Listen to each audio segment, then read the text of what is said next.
अस्सलामुअलैकुम। इस वीडियो में जो है हम आई की ओएसपी के इंस्ट्रूमेंट्स रिमेनिंग डिस्कस करेंगे, जिसमें जो है स्क्विंट हुक। अब स्क्विंट हुक नेम से जाहिर हो रहा है कि हुक का क्या मतलब होता है, किसी चीज़ को इंगेज करना। तो ये जो हम स्क्विंट सर्जरी में एक्स्ट्रा ऑकुलर मसल्स को इंगेज कर रहे होते हैं तो उसमें ये यूज़ होता है। देन जो है हमारे पास एक इंतहाई इंपॉर्टेंट इंस्ट्रूमेंट जो बहुत ज़्यादा आता है उसमें वो है टोसिस क्लैम्प। टोसिस क्लैम्प और क्लेजियन क्लैम्प, आपने इन दोनों का डिफरेंस याद रखना है। जो क्लेजियन क्लैम्प है उसकी जो एंड में प्लेट्स हैं वो गोल गोल सी हैं, ठीक है, और एक जो है ऊपर रिंग टाइप बनी हुई है और एक जो है क्लोज प्लेट है। अब जो है दरमियान में जो है एक स्क्रू भी है और नीचे सिरेशंस हैं। अब जो टोसिस क्लैम्प है उसकी शेप अगर आप देखें तो यू टाइप है, और टोसिस क्लैम्प नाम से ज़ाहिर हो रहा है ये भी टोसिस वगैरह में यूज़ हो रहा है। क्लेजियन क्या यूज़ होता है, ये जो है हम इसमें यूज़ करते हैं क्लेजियन को फिक्स करने के लिए, या अगर इंसियन या ड्रेनेज हो रही है तो उनके दौरान जो हीमोस्टेसिस हमने अचीव करना होता है तो उसमें यूज़ करते हैं। दैन हमारे पास नेक्स्ट है आर्टरी फोरसेप। ये भी इंपॉर्टेंट है और ये किस लिए यूज़ होता है, ये ब्लीडिंग वेसल्स को होल्ड करने के लिए या स्किन या मसल्स वगैरह को होल्ड करने के लिए यूज़ होता है। दैन हमारे पास next instrument which is foreign body spud. अब फॉरेन बॉडी नेम से ज़ाहिर हो रहा है कि कॉर्निया में जब भी फॉरेन बॉडी आ जाती है तो हम उसको जो है रिमूव करने के लिए फॉरेन बॉडी स्पड यूज़ करते हैं। देन जो है हमारे पास next instrument which is chalazion scoop. अब क्लेजियन स्कूप जो है उसने राइट पे दिखाया हुआ है और क्लेजियन जो क्लैम्प है वो लेफ्ट में दिखाया हुआ है। अब क्लेजियन स्कूप अगर राइट पे आप देखें तो ये किस लिए यूज़ होता है, ये भी सर्जरी वगैरह में यूज़ होता है, और क्लैम्प भी वही मैंने आपको बताया कि क्लेजियन को फिक्स वगैरह करने के लिए। देन जो है हमारे पास नेक्स्ट इंस्ट्रूमेंट विच इज़ स्केल्ट नीडल होल्डर। अब ये किस में यूज़ हो रहा है, ये लीड सर्जरी में या सुपीरियर रेक्टस वगैरह के सूचर में यूज़ हो रहा होता है। और उसके बाद जो है देन हमारे पास है लैक्रिमल कैनूला। लैक्रिमल कैनूला ये भी लैक्रिमल पैसेजेस या सिरिंजिंग वगैरह में यूज़ होता है। देन जो है हमारे पास है लेंस एक्सप्रेसर। ये किस लिए यूज़ होता है, ये भी apply pressure and also as a muscle hook. Then जो है important instrument which is keratomes, ये भी बहुत ज़्यादा आते हैं पेपर में। तो ये किस लिए यूज़ होते हैं, हम कॉर्नियल इंसियन जो करते हैं ना, कॉर्निया की इंसियन, तो उसमें हम कैराटोम्स यूज़ कर रहे होते हैं कि हमने एंटीरियर चैम्बर के अंदर इंटर करना होता है इंट्राओकुलर लेंस। तो जो कैटरेक्ट की सर्जरीज होती हैं जिनमें हमने कॉर्नियल इंसियंस देने होते हैं तो हम उसमें ये कैराटोम्स यूज़ कर रहे होते हैं। देन है हमारे पास टूक्स नाइफ। ये किस लिए यूज़ होता है, ये सेपरेट करने के लिए कंजक्टाइवल एंड सब कंजक्टाइवल टिश्यू सक्लेरा से और लिम्बस से।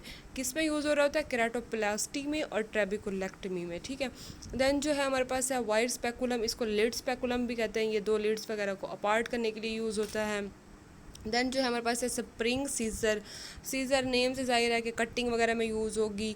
देन जो है प्लेन फोर्सेप है और नीचे जो है फिक्सेशन फोर्सेप विद टीथ। अगर आप नीचे वाले पे देखें तो दो टीथ एंड पे हैं और ऊपर वाला जो है बिल्कुल प्लेन है, तो ये भी होल्डिंग में यूज़ होता है फोर्सेप्स।